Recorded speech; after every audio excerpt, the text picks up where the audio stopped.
ഇപ്പോൾ ലേറ്റസ്റ്റ് ആയിട്ടുള്ള ഈ ന്യൂസ് വന്നുകൊണ്ടിരിക്കുന്നത് ഇതാണ് ദയ സുജിത്ത് ഉണ്ട് ഈ ഷഫീനയ്ക്കെതിരെ പരാതി കൊടുത്തെന്നുള്ളൊരു കാര്യമാണ്.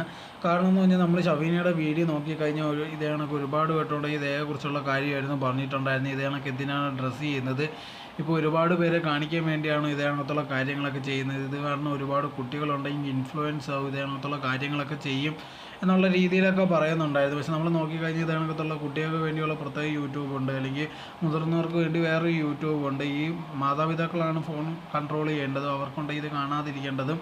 എന്തെന്ന് പറഞ്ഞാൽ പോലും ഉണ്ടെങ്കിൽ ഇതൊക്കെ സൊസൈറ്റി ഉള്ളത് തന്നെയാണ്. തീർച്ചയായിട്ടും ഇപ്പോൾ ഉണ്ടെങ്കിൽ മാറ്റി നിർത്തി എന്ന് പറഞ്ഞാൽ പോലും ഉണ്ടെങ്കിൽ തീർച്ചയായിട്ടും അവരൊക്കെ ഇതൊക്കെ കാണുന്നതായിരിക്കും. എന്തായിരുന്നാലും ശരി, വ്യക്തി സ്വാതന്ത്ര്യം എന്ന് പറഞ്ഞതുകൊണ്ട് തീർച്ചയായിട്ടും ഉണ്ടെങ്കിൽ അവർക്ക് ഇഷ്ടമുള്ളത് തന്നെയാണ് ചെയ്യുന്നത്. അതിനുള്ള യൂട്യൂബിന് അതിനുള്ള ഒരു ഓപ്ഷനും ഉണ്ട്, അത് അവർ ചെയ്യുന്നുണ്ട്. കാണുന്നവർ കാണട്ടെ, അത് അവരവരുടെ ഇഷ്ടം തന്നെയാണ്. എന്തായിരുന്നാലും അതിനെതിരെ ഉണ്ടെങ്കിൽ ഷഫീന ഭയങ്കരമായിട്ടുള്ള രീതിയിലായിരുന്നു സംസാരിച്ചിട്ടുണ്ടായിരുന്നത്. ഞാനുണ്ടെങ്കിൽ അത് അനുവദിക്കത്തില്ല, ഇങ്ങനെ സമ്മതിക്കത്തില്ല എന്നുള്ള രീതിയിലൊക്കെ ഒരുപാട് കാര്യങ്ങൾ പറഞ്ഞിട്ടുണ്ടായിരുന്നു. സോ അതിനെ തുടർന്നുണ്ടെങ്കിൽ ഇതെനിക്ക് ദയവിട്ടൊരു വീഡിയോയിൽ തനിക്കത് പ്രശ്നമൊന്നുമില്ല, പക്ഷേ തനിക്ക് ചുറ്റിനുള്ള ഒരുപാട് പേര് ഇത് കാരണം ബാധിക്കുന്നതൊക്കെ പറഞ്ഞിട്ടുണ്ടായിരുന്നു. അതിനെ തുടർന്നാണ് ഈ പരാതി കൊടുത്തതെന്നാണ് മനസ്സിലാവുന്നത്.